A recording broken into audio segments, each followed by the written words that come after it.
vida? Uma pergunta que ronda a humanidade há séculos e para a qual qualquer resposta parece ser insuficiente. A vida forma e move o mundo. Podemos perceber sua presença observando a natureza, as plantas, os animais e observando a nós mesmas e as nossas ações e relações também. Eu sou a Veridiana Aleixo e trabalho no campo da gestão de iniciativas culturais há 15 anos. Nesse vídeo, eu vou contar um pouco sobre uma forma diferente, mais viva, de encarar as iniciativas sociais e culturais a partir de um caso real. Podemos dizer que algo é vivo quando sofre transformações físicas, psíquicas e comportamentais ao longo de sua existência. Além disso, os seres vivos são autopoéticos, isso é, eles têm a capacidade de se produzirem e reproduzirem por meio de seus próprios componentes. É o nosso caso, por exemplo. O nosso organismo produz e regula os seus próprios sistemas de funcionamento, transformando-se continuamente e adaptando-se às condições externas a partir de um script quase todo pré-determinado quando nascemos. O que é vivo apresenta também fases ou ciclos de vida bem determinados e que são expressos em características físicas e comportamentais bem distintas. Ao olharmos para um bebê ou para um broto de feijão, podemos facilmente identificar em que fase da sua vida estão.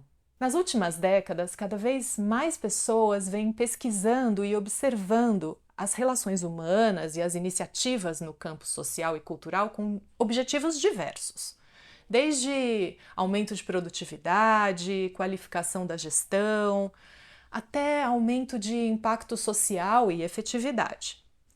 No entanto, a maneira de enxergá-las e compreendê-las foi mudando de um olhar mais mecanicista, fortalecido no final do século XIX, e que entende as iniciativas como engrenagens controláveis e previsíveis, para um olhar mais orgânico, que vê as suas qualidades vivas. Uma dessas pessoas é o sul-africano Alan Kaplan.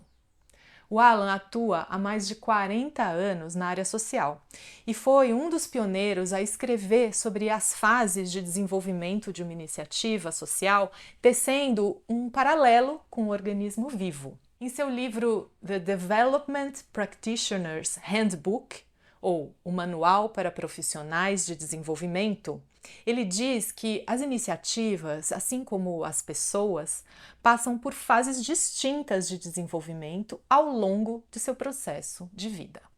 Para contar mais sobre isso, para vocês, eu vou apresentar um exemplo de uma iniciativa cultural na qual eu estou envolvida há 12 anos, o Festival Arte Serrinha.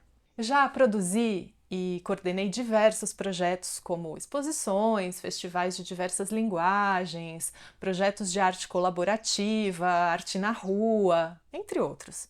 E desde 2011 eu estou envolvida com o Festival Arte Serrinha. Esse festival começou em 2002 e acontece anualmente em julho, no bairro da Serrinha, em Bragança Paulista, interior do estado de São Paulo. Lá acontecem oficinas, residências artísticas, mesas de conversa, performances, shows, espetáculos que reúnem artistas, estudantes de arte e público em geral para trocas, reflexões e experiências. Tudo em meio a uma paisagem natural que está sendo gradativamente regenerada pela ação dos proprietários e amigos da Fazenda Serrinha, que é uma fazenda centenária e que recebe a maior parte das atividades do festival. Em julho de 2019, logo após o término da 18ª edição do festival, eu convidei duas amigas e facilitadoras de processos, a Helena Gomes e a Pilar Cunha, para conduzir um encontro de reflexão que reuniu a maior parte da equipe do festival, incluindo pessoas que trabalharam desde as primeiras edições. Durante 2 dias, a turma mergulhou em uma experiência interna de avaliação e muito aprendizado. É importante dizer que a presença de pessoas que participaram das primeiras edições foi essencial para a construção de um olhar mais profundo sobre as fases pelas quais o festival passou, como vocês poderão ver mais para frente. A Helena e a Pilar propuseram uma metodologia inspirada nas ideias de Alan Kaplan, que por sua vez se inspirou no olhar para a natureza do alemão Goethe. Johann Wolfgang von Goethe foi um escritor e cientista alemão nascido na metade do século XVIII e muito conhecido por sua literatura. Porém, o que pouca gente sabe é que ele foi um grande estudioso dos fenômenos da natureza, como as cores e as plantas. E ao observar atentamente esses fenômenos naturais, ele inaugurou uma nova maneira de fazer ciência que incorpora a imaginação e a intuição como capacidades humanas legítimas ao fazer científico. Goethe nos fez conseguir observar os padrões, forças e relações que formam os fenômenos naturais e que são invisíveis aos olhos. Vamos então ao processo. O primeiro passo do processo foi reunir os principais acontecimentos em ordem cronológica desde o nascimento do festival. Para isso, cada participante anotou em papeletas coloridas cerca de 5 fatos, situações que marcaram a cada ano. Podiam ser fatos de naturezas diversas, como, por exemplo, a presença marcante de determinado artista, até situações inusitadas, como incêndios na mata, desafios enfrentados pela equipe ou momentos de grande alegria. O importante era que cada pessoa listasse aquilo que a tivesse afetado de alguma forma. Gradualmente, cada participante foi apresentando a sua lista de situações para o grupo, e uma grande linha do tempo foi sendo construída na parede, reunindo todas as memórias. Esse processo durou o primeiro dia inteiro de trabalho. É interessante que a cada nova história compartilhada por uma pessoa, as memórias que antes estavam esquecidas vinham à tona, e um verdadeiro mosaico colorido de afetos foi ocupando a parede branca do galpão ateliê. Um espaço que, coincidentemente ou não, é o coração do festival. A história afetiva e factual do festival estava lá, grudada na parede. Na manhã do dia seguinte, nós fomos convidados a olhar atentamente para a linha do tempo, buscando perceber um todo que havia se mostrado através daqueles fatos. O objetivo foi refletir e escrever nossas impressões sobre as seguintes questões. O que saltou aos olhos ao olharmos para essa linha do tempo? O que se repetiu ao longo dos anos? Que padrões puderam ser notados? Que relações foram percebidas? Que fases, ciclos, capítulos foram percebidos? Quais os momentos de mudança? Que movimentos foram percebidos? Que forças estiveram presentes ao longo dos anos? O grupo percebeu, por exemplo, que apesar das dificuldades, o festival nunca havia deixado de realizar nenhuma edição. A persistência foi listada como uma força muito presente. Foi ressaltado também o impacto direto do festival na vida privada das famílias dos membros fundadores, sobretudo nas finanças domésticas. Outro padrão percebido foi a presença de experiências marcantes, intensas, tanto positivas quanto negativas em todas as edições, o que foi nomeado como uma colcha de retalhos de fortes experiências. Como eu falei anteriormente, esse processo tem relação direta com a metodologia desenvolvida por Goethe para explorar e conhecer mais sobre o mundo natural, mais especificamente as plantas. A metodologia de Goethe foi chamada de imaginação sensorial exata. Ela consistia em diariamente observar e desenhar meticulosamente a planta objeto do estudo, por um determinado período de tempo, buscando retratá-la da forma mais exata possível todos os dias. De certa forma, foi o que nós fizemos com o Festival Arte Serrinha ao listarmos os fatos e situações marcantes ao longo da história do festival. Só que com uma diferença. trazendo para o campo aqueles fatos que marcaram afetivamente as pessoas envolvidas e considerando um período de tempo mais extenso. Exercitar a imaginação sensorial exata é muito bonito de se ver e uma experiência surpreendente para quem realiza. A partir de um novo olhar, atento para os registros coletados diariamente, o observador deve acionar sua imaginação e repassar mentalmente cada imagem. Primeiro, na sequência cronológica em que foram registradas, e depois na sequência inversa, de trás para frente. Esse movimento deve ser repetido por algumas vezes e depois deixado de lado. Após esse momento, com o esforço imaginativo acionado e depois liberado, algo maravilhoso pode surgir. Um insight, uma percepção sobre o fenômeno que está sendo estudado e que se revela ao observador de forma intuitiva, a partir do que foi concretamente observado. Ou seja, algo a mais sobre o desenvolvimento, sobre a vida da planta ou do fenômeno estudado pode ser descoberto.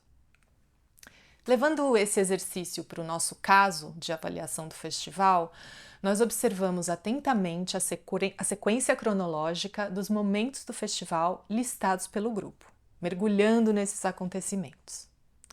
Então, as perguntas orientadoras que nos foram colocadas pela Helena e pela Pilar cumpriram esse papel de nos fazer imergir na nossa imaginação, acionando uma camada de conhecimento intuitivo que percebe o que não é visível aos olhos ou dito com as palavras.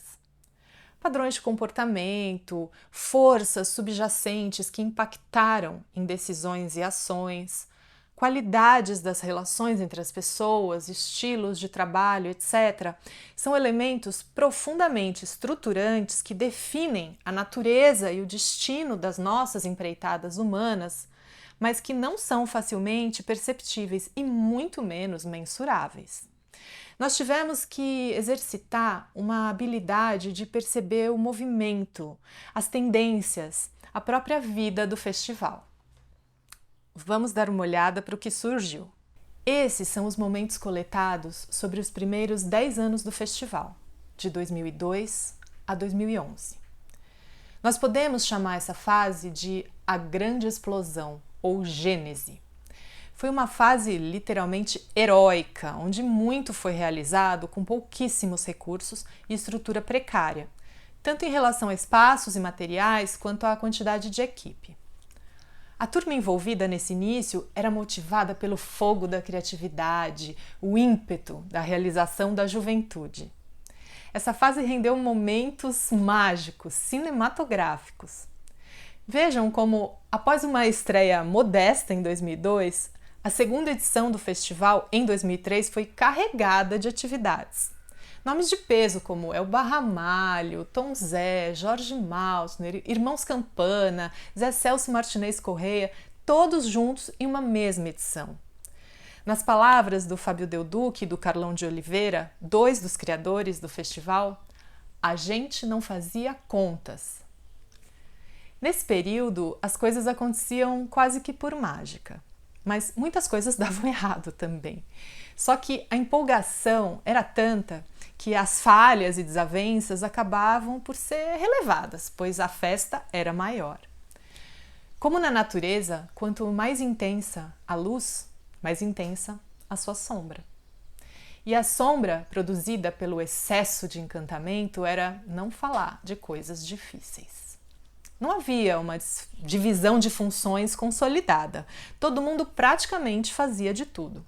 E como consequência, a segunda edição do festival em 2003 gerou seu primeiro prejuízo financeiro, que teve que ser arcado pessoalmente por seus criadores durante vários anos seguintes. Podemos traçar paralelos entre essa fase do ciclo de vida de uma iniciativa com as fases da infância e adolescência de um ser humano, e também com a fase inicial de vida de uma planta.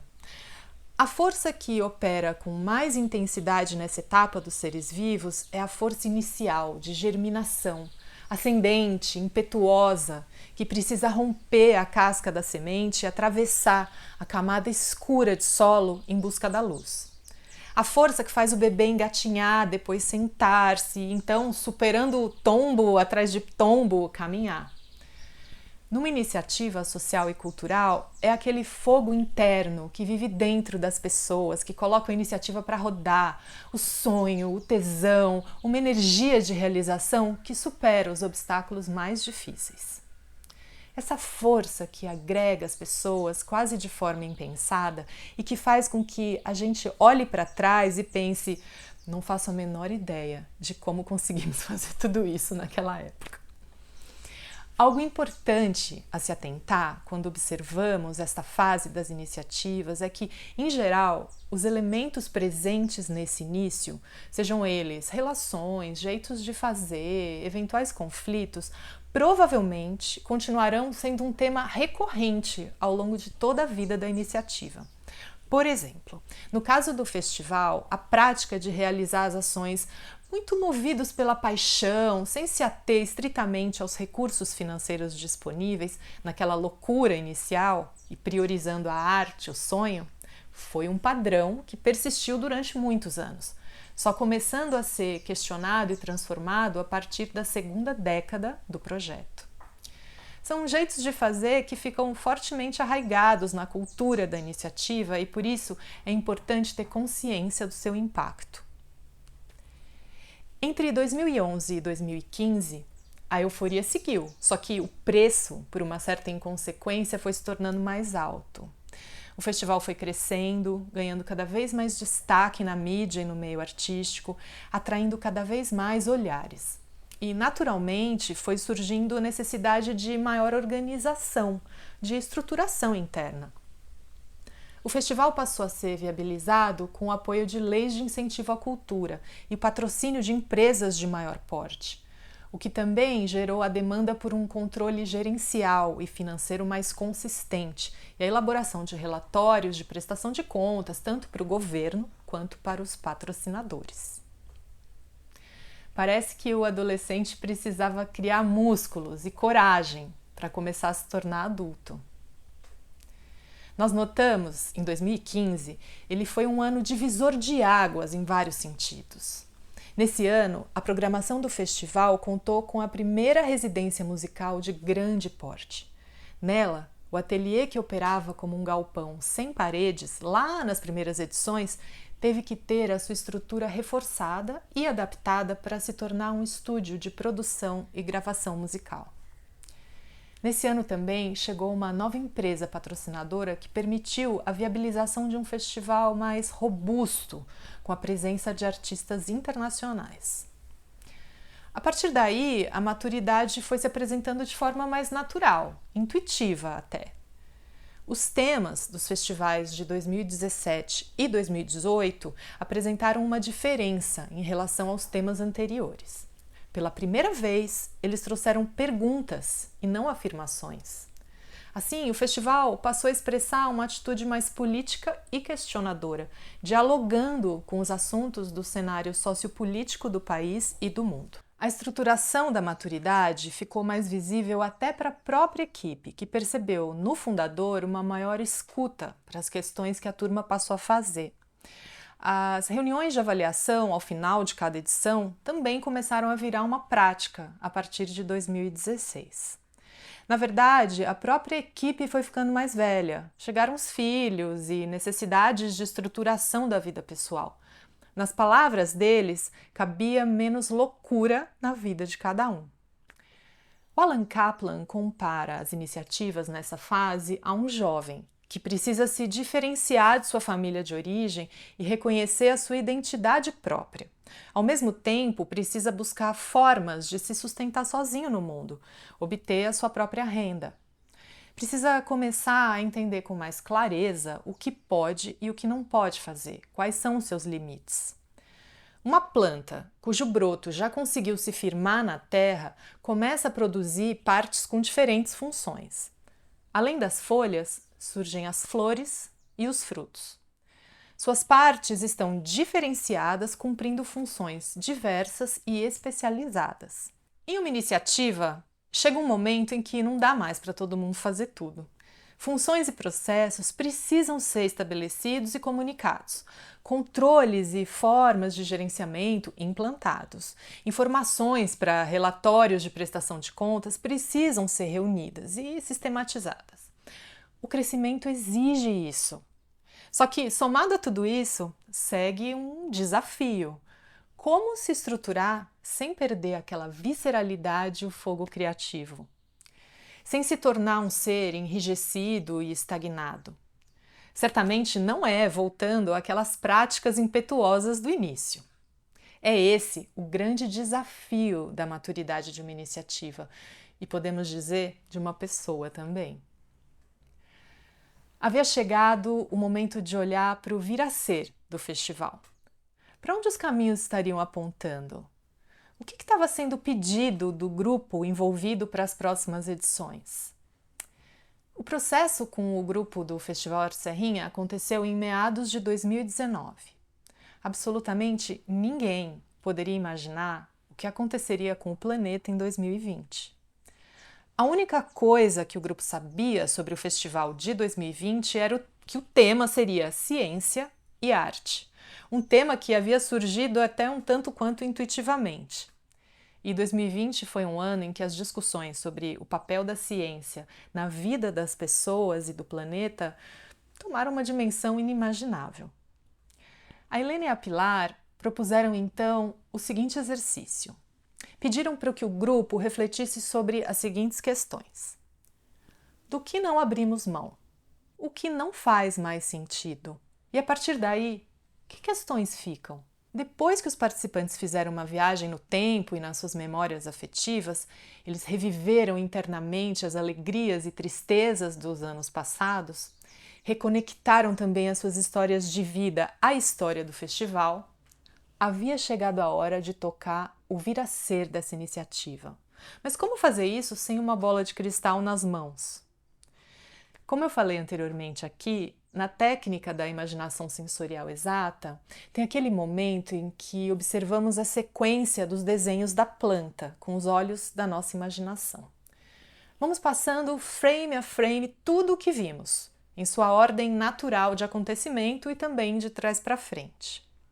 É como se estivéssemos incorporando o fenômeno em estudo dentro de nós, estabelecendo assim uma conexão profunda com as forças de vida que atuam nesse fenômeno. Assim, ao refletirem sobre essas perguntas lançadas pelas facilitadoras, a turma tocou internamente o vir a ser do festival. Afinal, podemos separar o futuro de uma iniciativa social e cultural do futuro que já vive em forma de semente dentro de cada pessoa que compõe essa iniciativa? É claro que não. Ao pensarem sobre os seus valores e elementos essenciais a serem mantidos, sobre as coisas que não deveriam ser repetidas e sobre as questões, anseios, dúvidas e desejos que viviam naquele exato momento dentro de cada um, a equipe estava, sem perceber, fazendo parte da construção do futuro do Festival Arte Serrinha. Nessa reflexão, necessariamente eles tiveram que considerar tanto suas questões pessoais quanto elementos do contexto em que o festival estava inserido. A relação com o público, com os patrocinadores, com a imprensa, mas também o significado do festival para a vida de cada um. Uma postura que podemos chamar de interdependente, pois considera conscientemente a própria individualidade e identidade essencial, ao mesmo tempo em que se vê dependente e relacionando-se com os diversos fatores do mundo externo. Nas palavras de Alan Kaplan, maturidade e interdependência são a celebração da liberdade dentro das fronteiras de limites reais. É claro que a vida não é organizada em caixinhas e fases rigorosamente definidas, ou seja, ela transita constantemente entre essas etapas indefinidamente. Uma planta madura expulsa suas sementes ao solo para que uma nova fase de gênese recomece. Da mesma forma, as iniciativas humanas avançam nessa dança da vida, indo e vindo por etapas ao longo de sua existência. Cabe a nós, humanos, que atuamos nesse campo, desenvolver a sensibilidade de perceber o que cada etapa pede de nós, adequando nossas ações e intervenções de forma a responder sempre a favor do fluxo da vida presente. Um processo que nunca termina. Como diz um antigo ditado zen, quando você alcançar o topo da montanha, continue escalando. Que tal experimentar esse olhar para a sua iniciativa também? Dedique um momento para reunir todo mundo envolvido nela. Quanto mais gente, melhor. Construir essa linha do tempo de acontecimentos da vida da iniciativa. É importante cuidar de reunir os fatos de forma isenta, sem julgamentos, pois toda situação que tenha, de certa maneira, tocado alguém relacionado à iniciativa vale. Outra dica é montar a linha do tempo graficamente, de preferência em uma parede. Depois, use as perguntas orientadoras para convidar a reflexão. Aqui não vale censura. Toda imagem ou ideia que surgir é válida, pois estamos tocando o campo da intuição, que geralmente fala com a gente de forma simbólica. Abrir-se para a primeira imagem que aparecer na mente também é importante, pois o que se quer é revelar aquilo que está oculto, para além da razão do que é dito e expresso conscientemente. E por fim, mergulhe nas questões finais sobre o que é essencial, sobre o que não deve ser mantido e sobre o que paira como dúvidas, desejos e perguntas. Esse é o campo do futuro, do vir a ser da sua iniciativa, um farol vivo para o que está pedindo para acontecer. Exercite essa sensibilidade, essa capacidade humana de intuir, pois junto com a capacidade racional de planejamento, temos um pacote maravilhoso de ferramentas que pode nos levar a decisões e ações mais alinhadas ao fluxo da vida. Espero que tenham gostado desse conteúdo, da mesma forma que adorei produzi-lo para vocês. Se gostaram, curtam e compartilhem. Boa jornada!